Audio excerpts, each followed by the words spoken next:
หลวงป่อรอเมินลงไปวันนี้ต้องขออภัยด้วยนะครับซึ่งพระเดชพระคุณหลวงป่อนั่นจะได้มาเทศกันมหาปนเป็น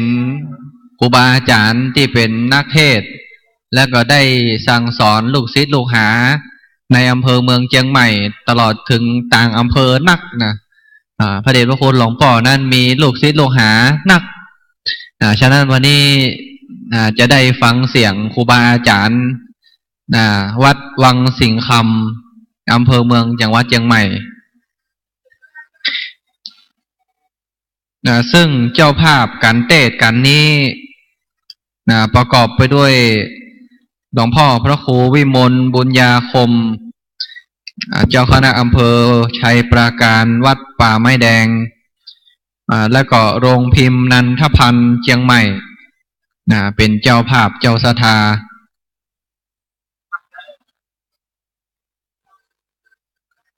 ณโอกาสบัดนี้จะได้จุดเทียนส่องธรรมขอเรียนเชิญท่านเจ้าภาพคุณโยมจีรินัยเนาะในนามของหลวงพ่อคุณโยมจีรินัยสินทองได้จุดเทียนส่องธรรมณโอกาสนี้เจริญพรแม่ครูกับท่านเจ้าภาพเพิ่นให้ธุระหนักนะ ประสานงานตลอด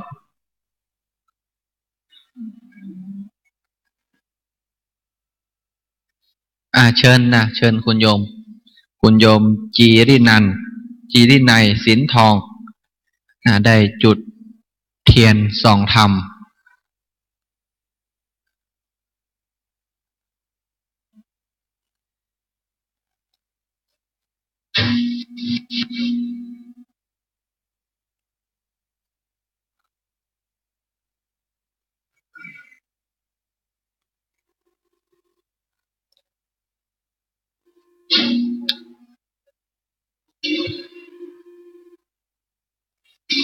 อันนี้เป็นการที่7เนี่ยญาติโยมยังเหลือแหมนักอยู่นะเกือบเกินหนึ่งนะแหมนักอยู่ฉะนั้นวันนี้ก็จะได้ฟังครูบาอาจารย์หลังจากที่ได้จุดเทียนส่องธรรมแล้วพออาจารย์จะได้อาราธนาธรรมเป็นลำดับต่อไปณโอกาสนี้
ขอ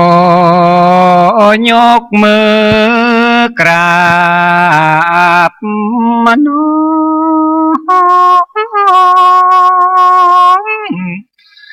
ขึ้นนมัสสกา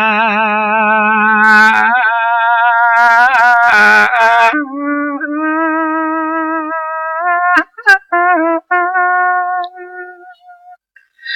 พระครูวิสิทธิ์ศิลพรผู้เชี่ยวชาญปฏิภาณเก่งกาได้สนองศรัทธาป้อลุงปีนา ที่ได้อาราธนามาขออาจารย์พระครูนี้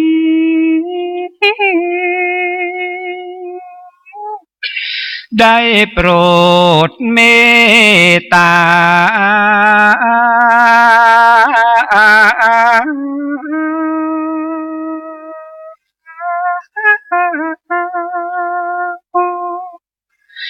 เทศนาใส่กาบสักน้อยเพื่อเอาใจป้อนานและป้อน้อยที่ตั้งหน้าตั้งตาได้ฟังในข่วงแก้วอารามสวนดอกนี้ถึงต่างหน้าและต่างหลัง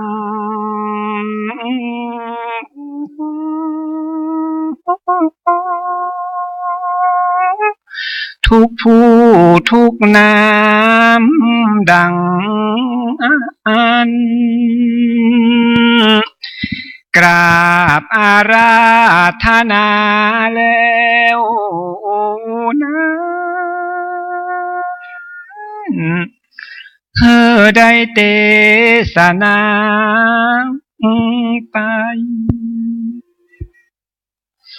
ธรรมังธรรมมุตตมังอนุกัมปิมังปะจังอาราธนังกโรมา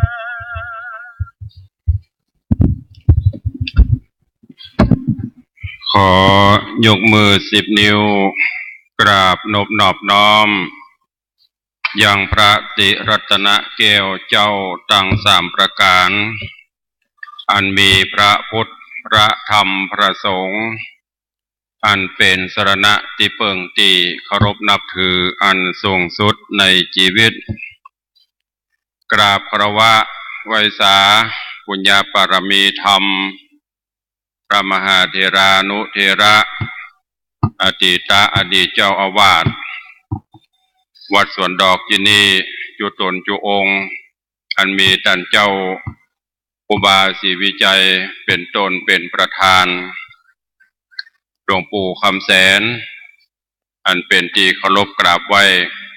และไวยสาบารมีธรรมพระเดชพระคุณหลวงพ่อท่านเจ้าคุณพระราชรัชมุนีท่านเจ้าคณะอำเภอเมืองเชียงใหม่ท่านเจ้าอาวาสวัดสวนดอกพระอารามหลวงตลอดจนพระมหาเถรานุเถระภิกขุสังฆะสามเณรเจ้าจุตนจุองค์โดยความเคารพเจริญสุขเจริญปอนพอออกไม่ออกศรัทธานาบุญสันนิบาตตันเข้าจุหนุ่มเท่าใจยิงที่ได้มาร่วมสืบสารอนุรักษ์รักษาประเพณีการฟังเทศน์มหาจารย์เวสสันตระหรือว่ามหาจารย์เวสสันดรชาดกซึ่งต่างวัดสวนดอกต่างครูบาอาจารย์ได้จัดขึ้นที่วิหารหลวงวัดสวนดอกเฮาที่นี้เริ่มตั้งแต่เมื่อตะวามาจนถึงบัดนี้2 วันเข้ามานี้แล้วในคณะวันนี้การเตียธรรมภาพจะได้เทศน์อันเป็นการทวนเจ็ดชื่อว่าการมหาปนตะกี้จบไปนั่นเป็นจุลปนป่าน้อยมหาปนนี่จะเป็นป่าใหญ่วันนี้ต้องกราบขอบพระคุณคณะท่านเจ้าภาพอันหมายมีสมณศรัทธาหลวงพ่อท่านพระครูวิมลบุญญาคมเจ้าคณะอำเภอชัยประการจังหวัดเชียงใหม่องค์พิมพ์นันทพันธ์แม่เหียเชียงใหม่แม่ครูสิตาศิวะวรพล และคุณโยมจิรนัยสินทองที่ได้เป็นเจ้าภาพวันนี้ถ้าจะว่าประหลาดจะว่าเป็นเรื่องแปลกประหลาดหรือว่ามหัศจรรย์ก็แม่นคำว่าแปลกคำว่ามหัศจรรย์คืออย่างโฮงพิมพ์นนทพันธ์นี่กำลังหู้จักกันสดๆร้อนๆและกำลังจ้างพิมพ์หนังสืออนุสรณ์งานศพวัดดอกเอื้องสดๆร้อนๆวันนี้เป็นเจ้าภาพสมณะเอตุลุงวังสีคำครับอันนี้แปลกนะและคุณโยมจิรนัยสินทองนี่ก็เป็นมหาอุบาสิการู้จักกันเมินแต่บ่ค่อยได้เจอกันงานใหญ่งานโตบ้านอาจารย์จะเจอกันวันนี้มาปะกันที่นี่ครับตลอดจนวันนี้ญาติธรรมแฟนรายการมรดกธรรมกำเมืองหลายท่านหลายคนที่นี่ก็เป็นแฟนรายการของอาตมาภาพต่างสถานีวิทยุกระจายเสียงวัดฝ่ายหิน104เมกะเฮิรตซ์104.5 เมกะเฮิรตซ์ซึ่งกำลังถ่ายทอดสัญญาณการเทศน์วันนี้ออกไปให้ญาติโยมฟังทางบ้านทั่วสารทิศอยู่ตลอดจนคลื่น96 เมกะเฮิรตซ์และก็คลื่นวัดหนองกายที่ได้จัดวันนี้มีหลายท่านหลายคนได้มาร่วมเป็นกำลังใจก็ต้องอนุโมทนาบุญขอบคุณกับทุกท่านตัวเองในก็ในละเพราะว่าเปิ้นนิมนต์อาตมาตะกี้ตามดีกานิมนต์เปิ้นฮื้อขึ้นธรรมาสน์ 13:45 นาทีเดี๋ยวนี้มัน 14 นาฬิกา2 โมงแล้วมันเลทมาละในก็เลทกับปล่อยมันเลทประเที่ยงคืนเป็นที่จังเนาะก็ยังถามท่านอาจารย์เปิ้นฮื้อเวลาเทศกันละ45 นาทีบัดนั้น45 นาทีก็อู้บ่ได้ไปเป็น10 นาทีล่ะกาบเกาแหมกาบป่ายแหมทำแหมอย่างน้อยต้องชั่วโมงหนึ่งนี่ยังบ่เต็มอิ่มด้วยนะถ้าให้มันเต็มตี้กันหนึ่งประมาณชั่วโมงครึ่งโดยไม่หัก อันนี้ก็จะฉลองศรัทธาไปเพราะว่ามันเลทมาก็ต้องเลทไปเรื่อยๆเวลามันก็จะตามสเต็ปของเปิ้นเลทไปเนอะก็ต้องขออภัยกับทุกท่านตัวเองก็ทีแรกว่าจะบะฮับนิมนต์ละเพราะอย่างสุขภาพก็บ่ค่อยเอื้อแล้วเนอะโยมทั้งหลายถ้าการที่อาตมาถนัดนั่นก็คืออุมาลบันแต่สุขภาพอย่างบอกไปเสียงก็บ่ค่อยเอื้อละตะวันก็เทศที่มหาวิทยาลัยราชภัฏ5 โมงตะวาเทศกุมารบันกุมารเท่าละเสียงมันบ่ค่อยป่วยค่อยเป่งค่อยม่วนละก็เลยเปลี่ยนมาเทศกันมหาโพนพ่องการต่างๆที่เปิ้นนิมนต์การฟังเทศฟังธรรมมหาญาติโยมทั้งหลายนี่อย่างเปิ้นถึงฟังกันเปิ้นบอกว่าปุกละผู้ใดอยากจะเกิดร่วมยุคของพระศรีอริยเมตไตรที่จะได้เกิดมาในภพหน้านี้คือตั้งใจฟังมหาญาติเวสสันดรจาดกถึงแม้จะฟังบ่รู้เรื่องก็ให้นั่งทำจิตสมาธิฟังไปโดยใจอันเป็นกุศลเราจะได้อานิสงส์ของการรับฟังธรรมเพราะว่าในเทศการระบำธรรมอย่างแม่ครูสิตาเป็นบอกว่าจัดมากุฏิละภาคต่างๆจัดมาหมดละปีนี้เลยขึ้นเชียงใหม่เอาภาคล้านนานี่จะเป็นการเทศแบบแหมอันหนึ่งก็คือเพิ่นมีกาบเกากาบป่ายแล้วก็มีการเทศแล้วในกาบนั้นเพิ่นจะมีจังหวะมีระบำธรรมลีลาของเพิ่นก็คือบางที่เพิ่นก็ขึ้นเสียงขึ้นเสียงลงเสียงเหินสูงเหินต่ำตามแบบเบ้าโบราณที่ครูบาอาจารย์เปิ้นได้สั่งสอนมาอันมีตำนองนกเขาเหินน้ำดันปืนบรรณาล่องของล่องน้ำบุนี่มีหลายๆตำนานถ้าเขาฟังบ่รู้เรื่องโยมจะว่าใหญ่เขาตุเจ้าโดยเฉพาะตุเจ้าวังสีคำหอนม่วนไปม่วนเงาเลยไม่ใช่หอนเนอะอันหอนนั้นเป็นอะไรไม่รู้แต่ตุเจ้าไม่ได้หอนเปิ้นว่ามีจังหวะลีลาของเปิ้นแต่วันนี้ จะเหินม่วนบ่ม่วนนั่นบอกว่าเพราะว่าอากาศก็บ่ค่อยดีและที่สำคัญอนุโมทนากับคุณโยมแม่ครูสิตาครั้งหนึ่งที่ได้ส่งเสริมวัฒนธรรมประเพณีอันนี้ไว้คือคงอยู่วันนี้เปิ้นจัดเต็มแบบเต็มฉบับมีการบันทึกเสียงไว้ทุกกันภายค่าได้บรรพุคือมาปูจาเนอะชุดละหมื่นจะเอาเงินให้ท่านมหาปัญญาไปส่งเสริมการศึกษาอันนี้อูเล่นไปได้เพราะฉะนั้นต่อโอกาสนี้ไปก็เดียวเวลามันจะเลทไปนักเชิญทุกท่านเนอะตั้งอกตั้งใจรับฟังพระธรรมเทศนากันแรกนี้จะใส่กาบเก้าอย่างที่ได้บอกไปแล้วก็เทศนาธรรมและใส่กาบป่ายสักเล็กน้อยกาบเก้าวันนี้จะเอากาบปิมปาสีธาตุออกบวชนั่นก็คือสีธาตุก็คือพระสิทธัตถะออกเสด็จออกบรรพชาตามแบบเบ้าโบราณเชิญทุกท่านตั้งอกตั้งใจฟังณโอกาสบัดนี้ โส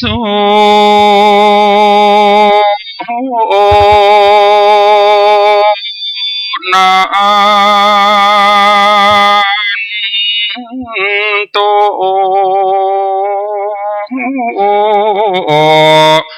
พนโต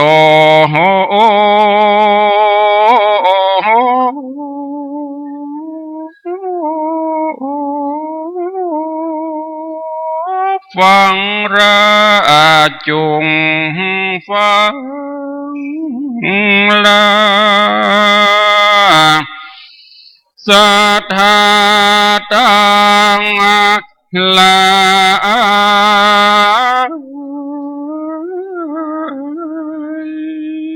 ตั้งยิงและใจหลวงลายใหญ่น้อยคือแป่งใจเนมเรียบแล้วก้อยนิ่งได้ฟังปางเมื่อพระสิทธาเจ้าได้นิราชจากวังลา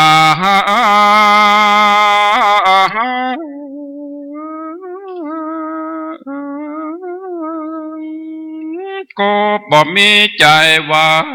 นไฟกับตั้งปิมปานอนบุตรลูกเต้าราหาติองค์เจ้ามาลาวายตั้งฝูงนางใจและนาฏสน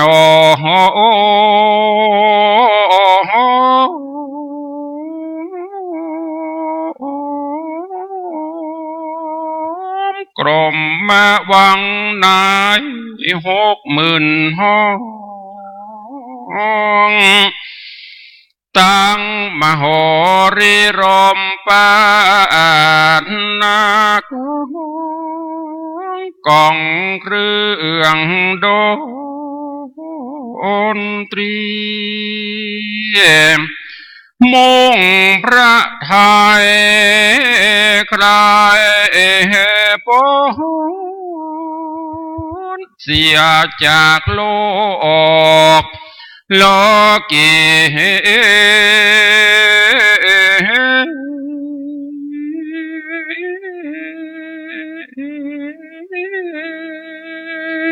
ก็เสด็จถึงอนุมานาทีพระกมตัดมวยลีกิจกล่าวดวงพระทหารสบ่เศร้ามุ่งโสตังดีป ป้อมเป่งตุกละกิริยาได้เถิง6 ปี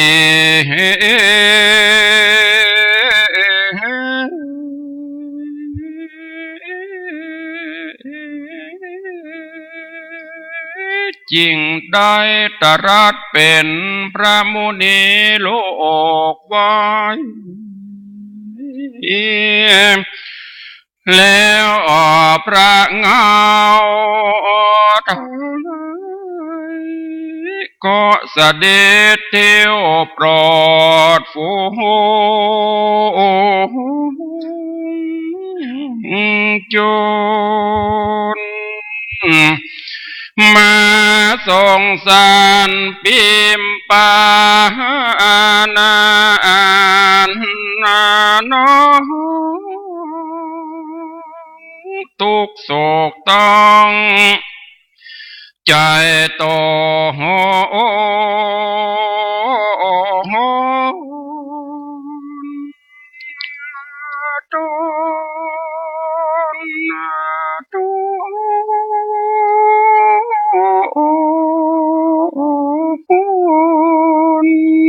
ก็บ่มีความหารมในพระสิทธาเจ้าลูกมาเมื่อเจ้าบ่หันพระนอลา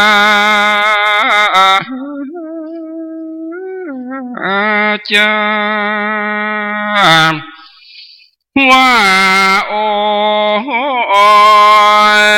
นอพระปีไทยมาละน้องไว้บ่ได้แล้วจะ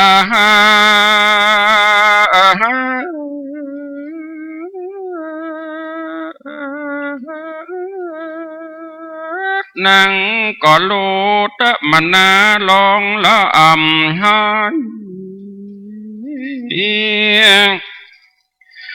อุ้มหอบเอาระหุนระไทยแล้วรำวอนครั้งว่าราหุนลูกน้อยเจ้ายอดบุญขวา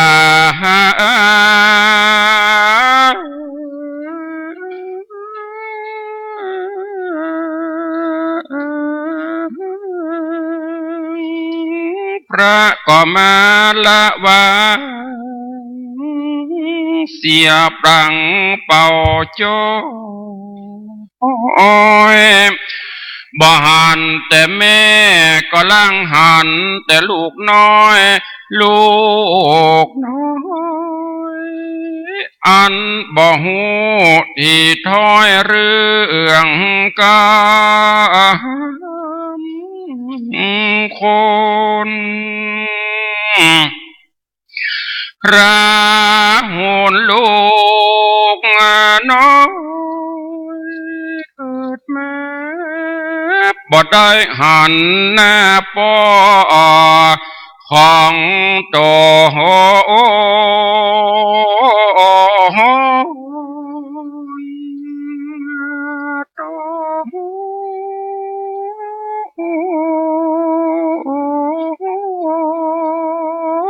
จากไปเรียกร้อง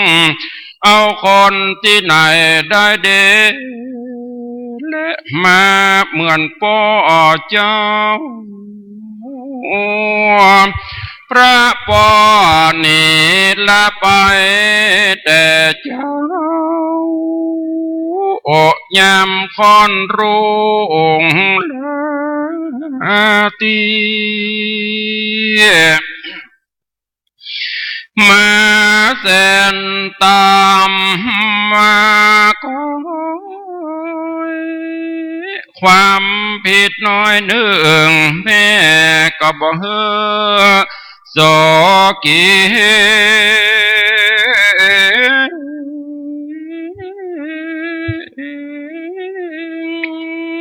โตดแม่เต้าผงทุลี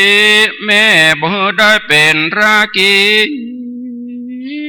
8 ปอบอกเคยว่าจากระแทกแดกต่อปาดย่อต่อโจ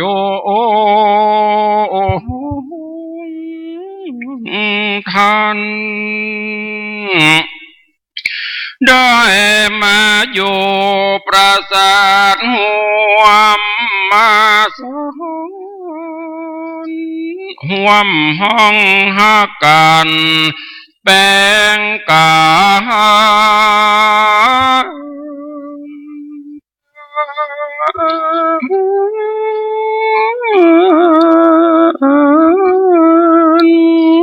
การเบื่อมังจงจ้าก็บอกเคยได้ฝันเกี่ยวข้องปล่อยว่ามาละปิมปาข้าเจ้านาน้องที่หักแม่นี่หนอนาเดียวหัวอกแม่นี้เหมือนไฟแสนเปล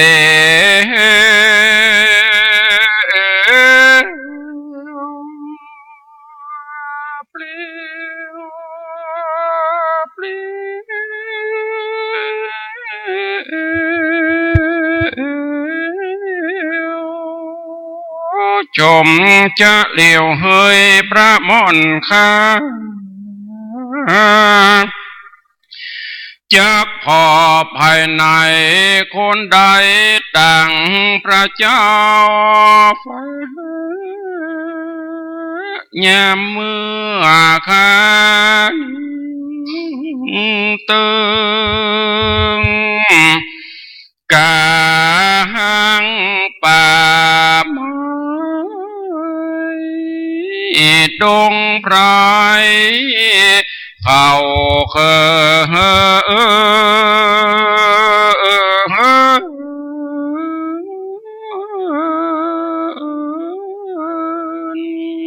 พระทรงเมืองก็จักได้ทุกยากอยากกันจากมีภัยที่ไหนมาอุปถากพระเจืองจนเหมือนดังน้องนาพีอิมปายามเมื่อพญานาเกิดในอัตตา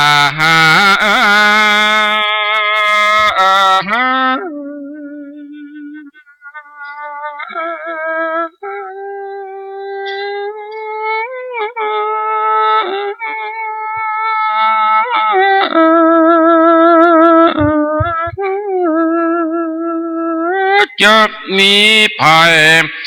มาเย้ายาและรักษาอยู่ไกลมีแต่ดงป่าไม้จักได้เป็นเปื้อนผู้ทอนฝูงสัตว์สิ่งอะไรในพระสิ่ง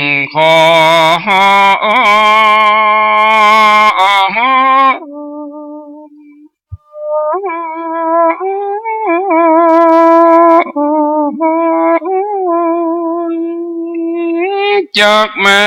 วิ่งบอนร้องร้านสนั่นก้อง จากมีภายใน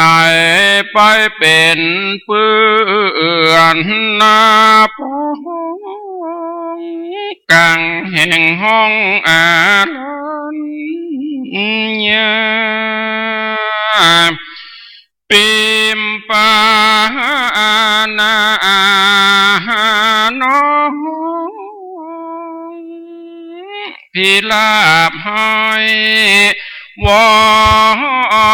นหา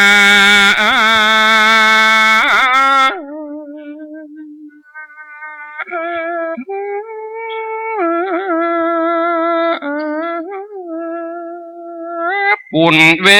ทนาปิมปาปะใจน้อยอุ้มหอบเอาราหุ่นลูกน้อยแล้วก็บันเต้ากะบินละพัดตีหันก็ปอโศกมองงา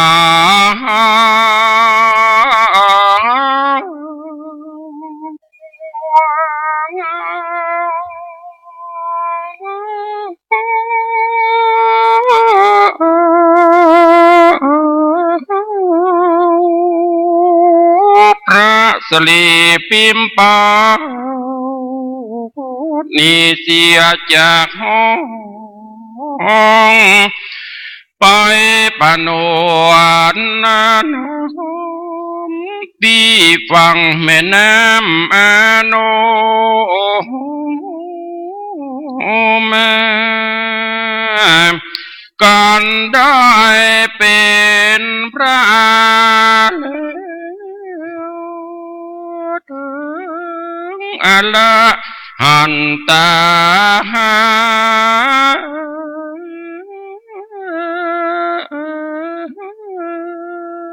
ขอโปรดเอาประชาสัตตาโลกละขอปิกมาเอาราหุ่นกรรม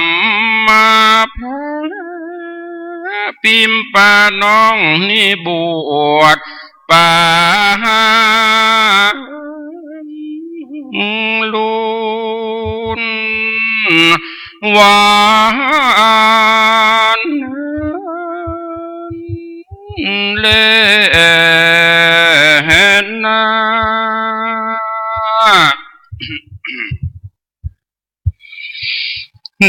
นะ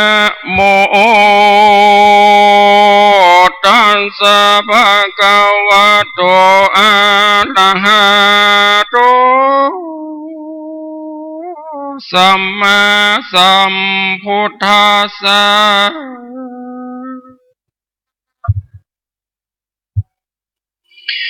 กา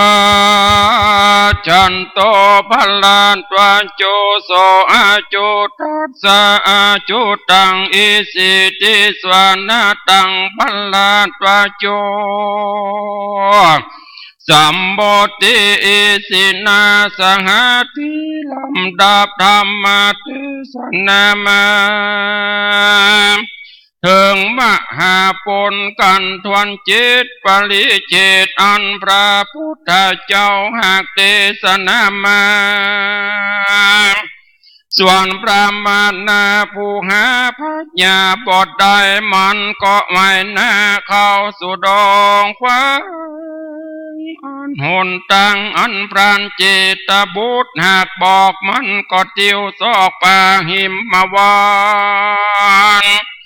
ก็หันอาสลมโบสเจ้าอาจุตาละสีหากอยู่ในแก้วกูตนเดียวมันก็เที่ยวไปหลอดก็หันเจ้ายอดอาจุตาละสีหากอยู่สร้างปานละมีมันยินดีใจคุ้มข้าไว้วันตากล่าวเป็นกาถา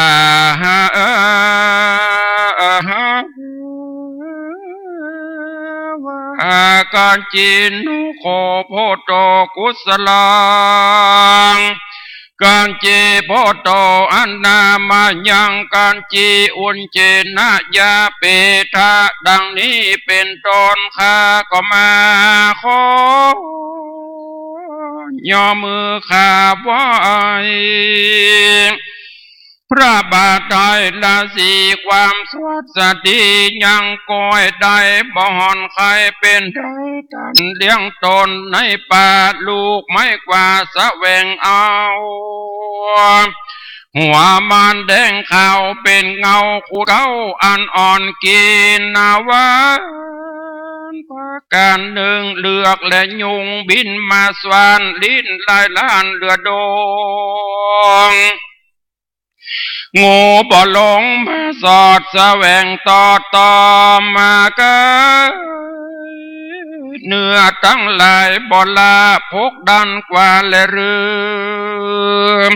เจ้าตาภาษาราศีจริงกล่าวหูข่าวการดีว่ากุศลันเจวะโนพระเมดังดีเป็นต้นดุราท่านพรามเฮามีความสุขเลือแลอยู่ดาวแต่กลางดงเฮาบ่ตาลงพญาติญาติอาบดับกังวลเฮาเลี้ยงตนได้เถื่อนอยู่โดยลูกไม่เปื้อนหัวมันกินถึงวันบ่ปรากชีวิตหากเป็นไปโทดังสายุงในยุงในดงดีขบปวดหินไหลลวดเรือดงงูบ่ลงแสวงสอดบ่ต้องต่อตนเฮาวานในดงเขาปากฟังมีเล็ดจังเสือสิงเขาบ่หิงสากลั่นตามโตดเมตตาแล้วลวดนี่ไปและพรามเฮ้ยปังหูดีวาสาปุกานิดูลาตันพรามนับดูปีเดือนนานมากเฮาอยู่ป่าไม้หากภาวนาก็หาอาปาทาพญาก็บ่แม้ต้องปาดกัญญาจานพรามมาโดยชอบเฮาจะขอบใจพรามตานเตียวกังตั้งไกลเป็นดังไกลเป็นดังได้เตียวเรืองด้านเปิงไต่ต่างนอนได้สองสามได้บาดยางน้ำในอ่างใสงามล้างตีนพรามตั้งกูแล้วเข้ามาสู่ลงเหล่าเจอกันเตะดูราดันพรามอันนี้มากับตองกินฝาดมักหาสมกินนานมักสร้างว่าปั่นใจไฟแต่งน้อยใหญ่กินลอม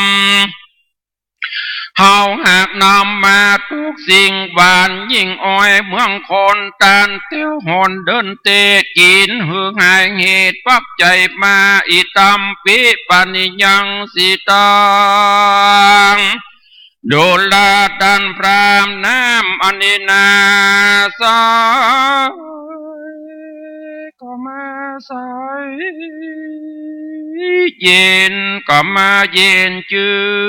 นนาจอยไหลแต่ต้องน้อยมาดอยเขียวเฮาเดินเตียวไปอาบตักแล้วหาบนำมาน้ำกินราคามเจ้าโอเจิญพรำเท่าดูดกินปาน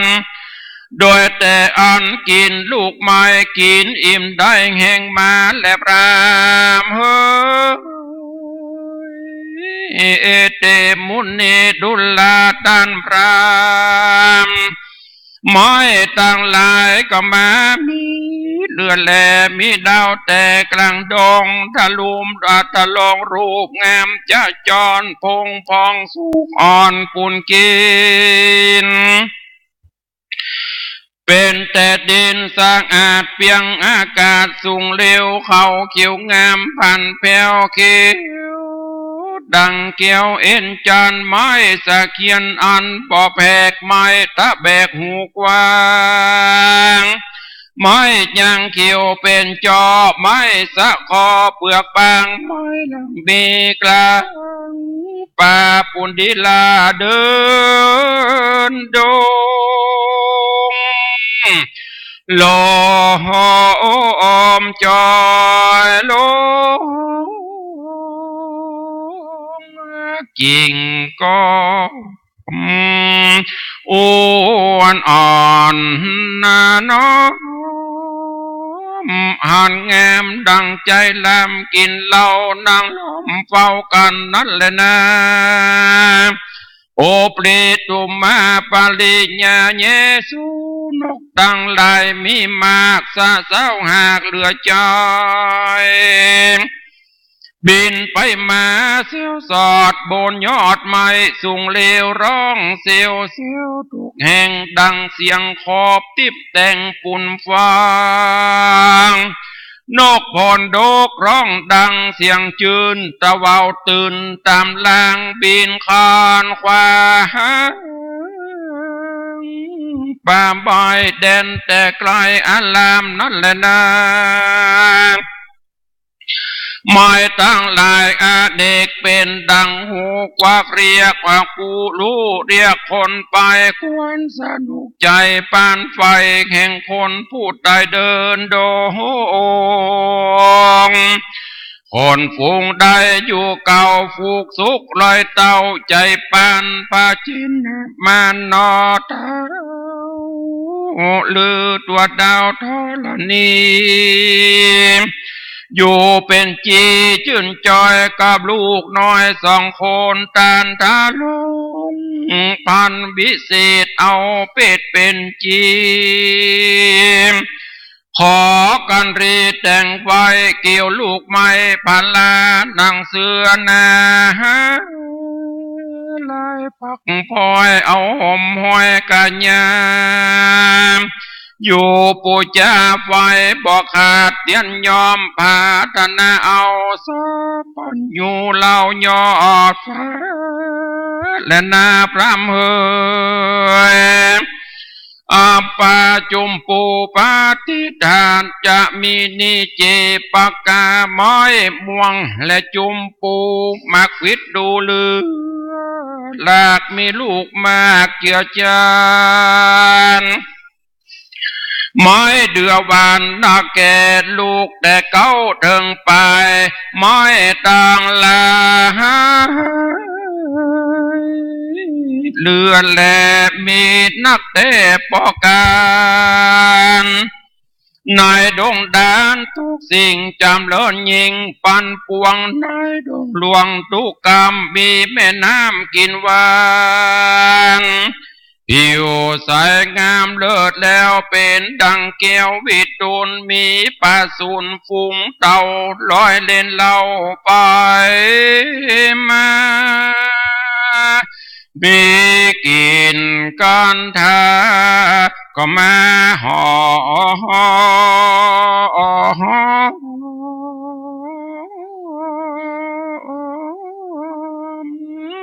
ลำยิงตุกวันสิ่งเหลือใจไหลลงมาแต่ตั้งทัดแต่ข้างดอยคำอันมีโบกกรณีใหญ่กว้างนี้แต่ข้างอาสาโลมโนรมเรียงราบตากว้างอาบเย็นใจจังก่อนเต็มทุกไปทุกขอกอุบลดอกคิวงามเงินอันลามแต่ฟ้าทวนนาชื่อนันทวันวิญาณนั่นแหละนะดอกอุบลมีสามสิ่งเกิดพร้อมยิงดูดีในสลาโบกกรณีทุกขอกพงเป็นดอกบานงามวิจิจามแก้มด้วยวังวิวันหน้าต่างลายพันแรงอ่อนข้าภายพองลังอ่อนส่องผิวแดง ดังเลือดแฝงกันอยู่ดังเป็นคู่ยายก่อนนั่นแหละนะปีเนจาควันละนามุจลินอันยิงเจ้าจริงกล่าวกาทาวาโคมาวานตันตาปตุมมาโสเตเสตะโสกันทิเยจะดังนี้ดุลาตันพรามดอกบัวขาวตั้งหาขาวแต่พาโคมาหันเลือตาแต่การดอกปานเปื้อนจังก่อนผักตบจอนตั้งพักขาบหันมีมากเลือดตาไหนดงนาจูกลำข้างแม่น้ำมุจลินคุมพิลาจะจักขีและป่าขามังกรลาไปมาป่าดุกตังเต่าน้ำข้าคำเล่นตามกันโดนลาตานพรามหิมวังสูงป่าไม้สอ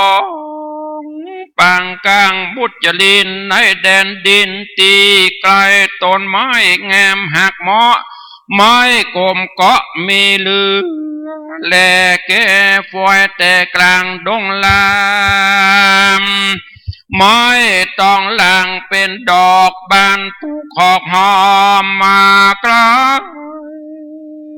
อังโกลา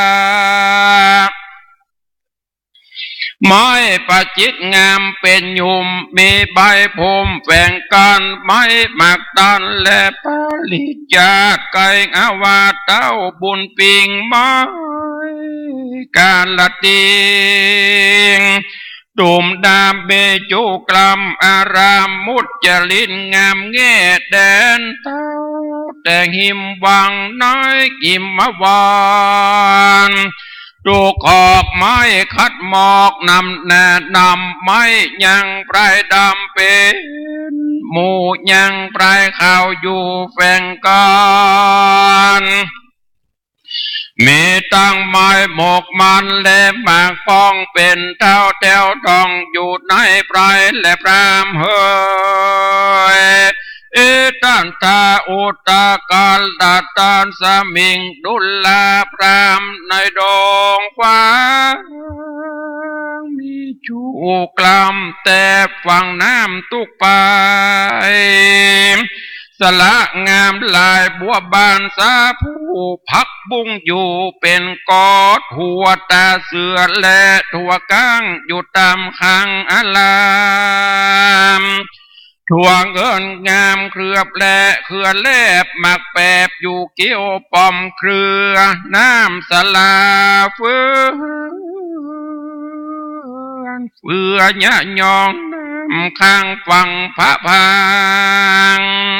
ฝูงคนลามตัดดอกไม้หอมลดได้7 เดือนหอมเชื่อนไปทุกขอกลมปัดรอดพับดองเองจันลงเขีเลือนแลเองจันเข้าแปรในไพรการนิกาแดงพงเป็นดอกบานทุกขอกเป็นแถวอาโปตาสุริยาวัลเลดูกากันและนาตันพรามบุปานิจาดอกไม้ฝุ่งอันกูว่ามีในป่าหิมพานต์บ้านนายโบกและนายน้ำมีจุกลำเรียงงามหิมพานต์ทุกขอกมีดอกไม้เจือกันไปน้ำวางอาสายจอมจืนปูนดีตื่นลอยไปโบกคลนีน้ำใสทุกกลำในแม่น้ำสาดแฝงป่าหางแดงและป่าปีกป่าดุกลีกันไปจักเคไว้ลอยเลื่อนป่าขาเปื้อนมังกรป่านายสอนสะปากป่าเสือมากสิกแกงป่าก้องแดงป่าขาวมี ตัวดาวบกกรณีจะแลนามาดูจาปาการหนึ่งหลวงพึงกินวันนักแก่ตัวแม่จางเบนีผักบุ้งมีเครือใหญ่คลามป่าใจพอดีญาณิวหมูมีมากต้นไม้หากเหลือใจสัตตบูตมีป้ายทุกสิ่งจะเอ็มยิ่งกินหวานสุลปีกันดวงใหญ่ตะกันไว้เจือจานจะมนเป็กมีทุกอันทุกสิ่งกินหวานยิ่งเป็นยาเนียมพระสี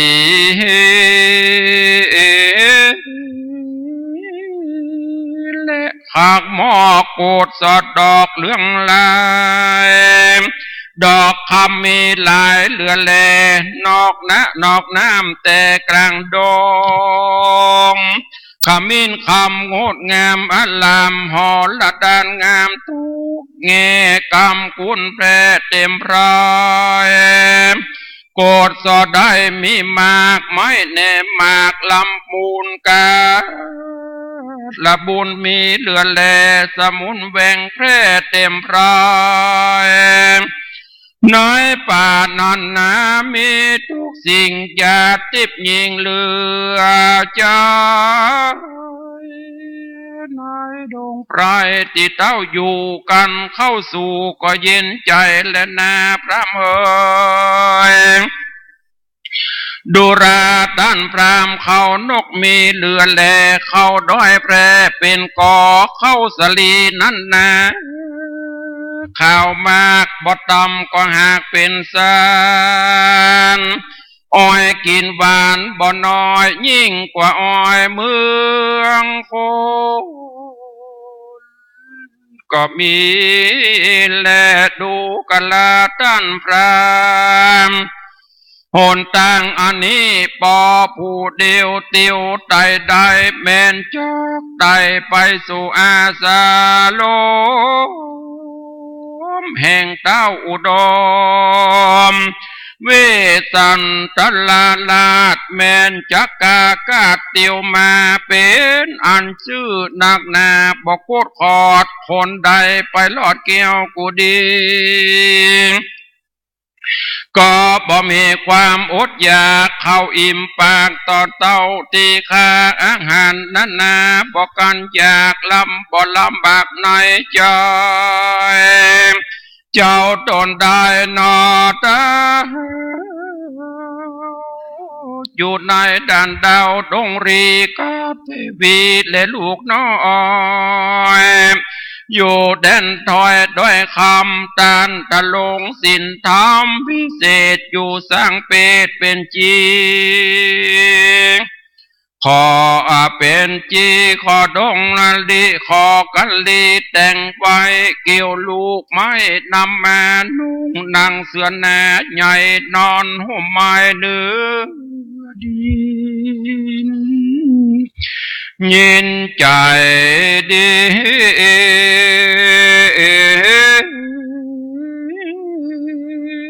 ทุกมือใจเจ้าเชื่อนิพพานก็มีและพรามเฮ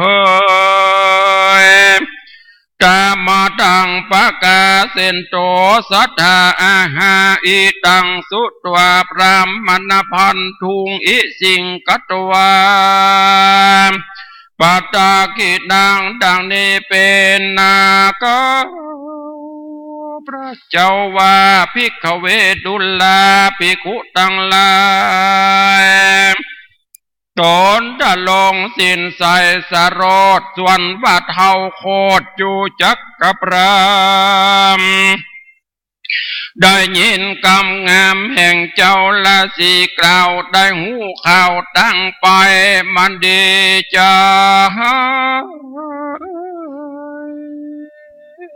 บ่น้อยก็ประโยชน์ซอยละสี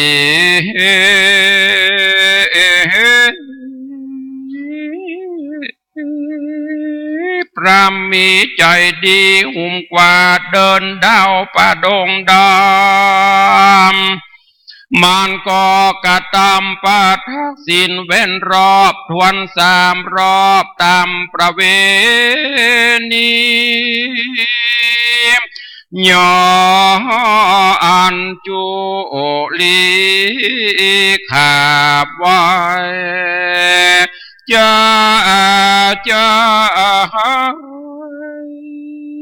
กล่าวสาธุการมีใจบ้า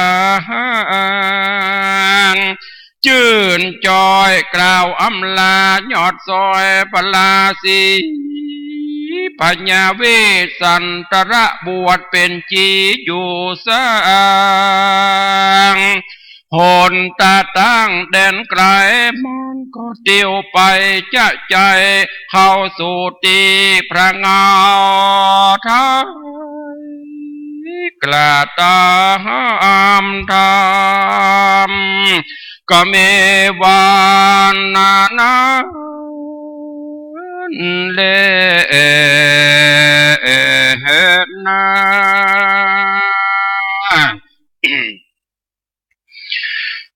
หา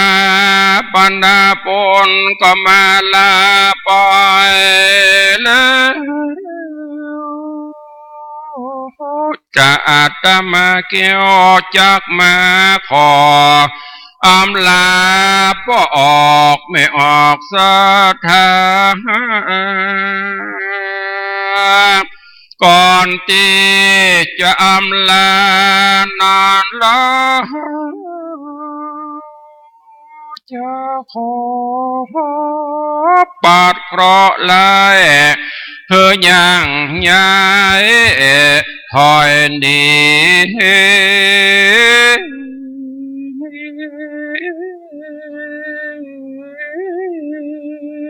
จะได้มากวนมาคุย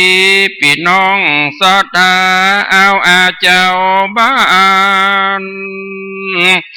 สะปะเคราะห์ปีเดือนวันนอนนะจงหนีออกจากเจ้ามูลาสถากูนอยิใจจักไล่เคราะห์ระหืดหนีไปไกลกลา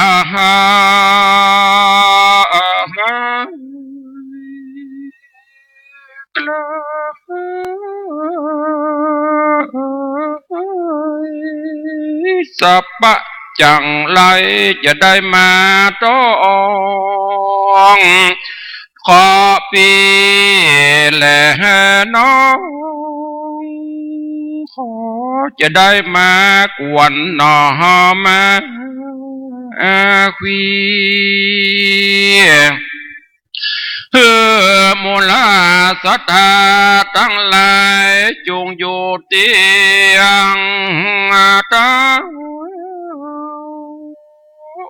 มีความสุขสบายสุขี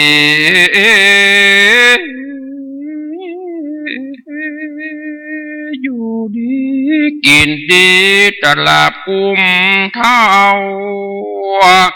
ขอให้มีพละกำลังนานนาละโอเก่งกล้าแข็งแรงมีอนามัยดีเลิศนาละมานะกล้าแข็ง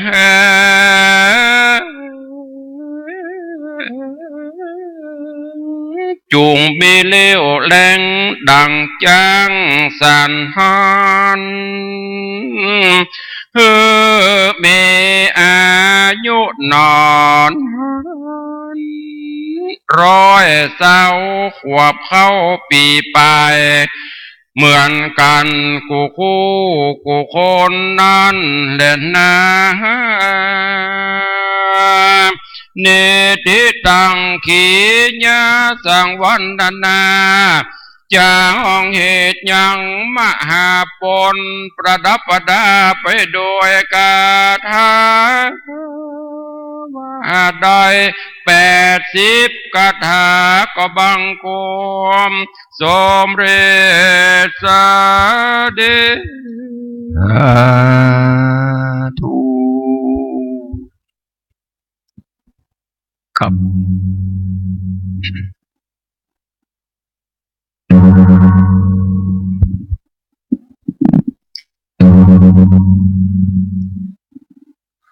กันมหาพลมี80 พระคาถาสืบชะตาปีมะเมียปีสังหะ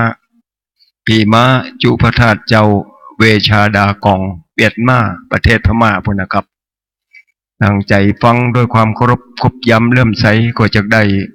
อานิสงส์เป็นผู้ประเสริฐกว่าคนทั้งหลายจงอยู่สุขสบายมั่งมูลตุดเต้ามีอายุมั่นขวัญยืนมีลูกมีหลานก็สอนอยู่ถ้อยฟังกรรมกับอานิสงส์ในการฟังธรรมพวกนี้นะครับเจ้าภาพครับเจ้าภาพก็เตรียมมาถวายสังฆวัตถุทานได้เลยครับต่อไปจะได้ถวายกันเทศกันมหาปนซึ่งแสดงพระธรรมเทศนาโดยหลวงพ่อพระครูวิสิทธิ์ศิลาภรณ์เจ้าอาวาสวัดวังสิงห์คำอำเภอเมืองจังหวัดเชียงใหม่ในโอกาสนี้ขอเจริญพรเรียนเชิญคุณโยมจีรินัยสินทองได้ถวายการเทศชุดที่1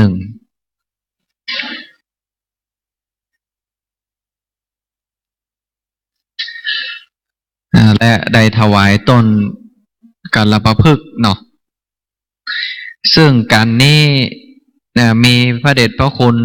หลวงพ่อพระครูวิมลบุญญาคมเจ้าคณะอำเภอชัยปราการวัดป่าไม้แดงเป็นเจ้าภาพการเทศนะซึ่งหลวงพ่อเพิ่นบ่ได้มาก็คือญาติโยมเป็นตัวแทนถวายการเทศ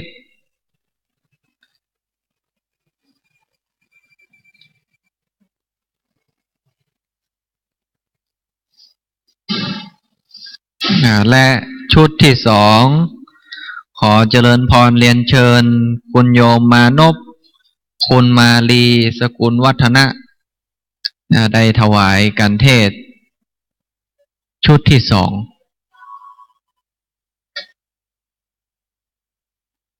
คุณโยมมานพคุณโยมมาลีสกุลวัฒนะอันนี้ก็เป็นญาติโยมที่ได้ทำบุญที่วัดสวนดอกเป็นประจำนะวันนี้ก็ได้เดินทางมาร่วมฟังเทศบางท่านที่ไม่ได้มาก็ฟังทางสถานีวิทยุแล้วก็ฟังทางออนไลน์นะ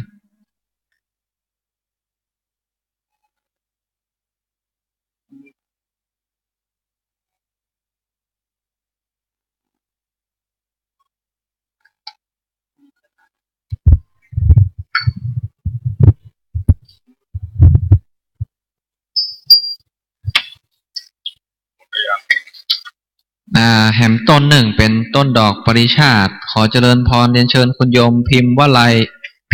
นพินทุประภา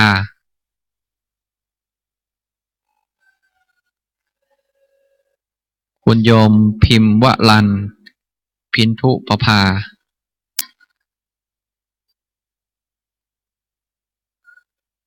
และก็กันสุดท้ายชุดที่4ขอเจริญพรเรียนเชิญแม่วิเนาะที่มาจากจังหวัดอำเภอดอยสะเก็ดตัวแทนเป็นแฟนคลับขึ้นสถานีวิทยุวัดไฟหินวันนี้ตัวมาเลยวันนี้มาได้ฟังที่บ้านตัวมาฟังเทศแม่วิเป็นตัวแทนในเราท่านทั้งหลายได้ถวายเปลี่ยนกันฮับบุญเนาะญาติโยมเนาะได้บุญกู้คนนะใครจะหอมนักหอมน้อยบัดสำคัญได้บุญทุกคนต่อไปญาติโยมตั้งใจกรวดน้ำฮับปอนเนอร์วันนี้พี่น้องญาติโยมหลายที่หลายแห่งดอยสะเก็ดสันกำแพงอำเภอเมืองแม่แตงแม่ริม ห่างโดงสันปะตองหลายอำเภอมาห่วมฟังวันนี้ขออนุโมทนาบุญเนอะก่อนที่จะฮือปอนขอประชาสัมพันธ์ข่าวสารของต่างวัดวังสิงห์คำเนอะแล้วก็เจริญปอนโยมแม่ครูสิตาด้วยแล้วก็คุณโยมกิรนันท์ด้วยเนอะวันที่1 มกราคมมีนัดพบกันในวังเนอะวังสิงห์คำวันที่1อาตมาภาพจะมีพิธีในการเสริมบารมีขึ้นต้นปีใหม่หัวใจของงานก็คือจะตอดผ้าป่าประจำตระกูลไผ่ตระกูลมันเนอะ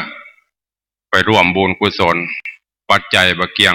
10,000-20,000ก็ได้100,000-200,000ก็ได้วัตถุประสงค์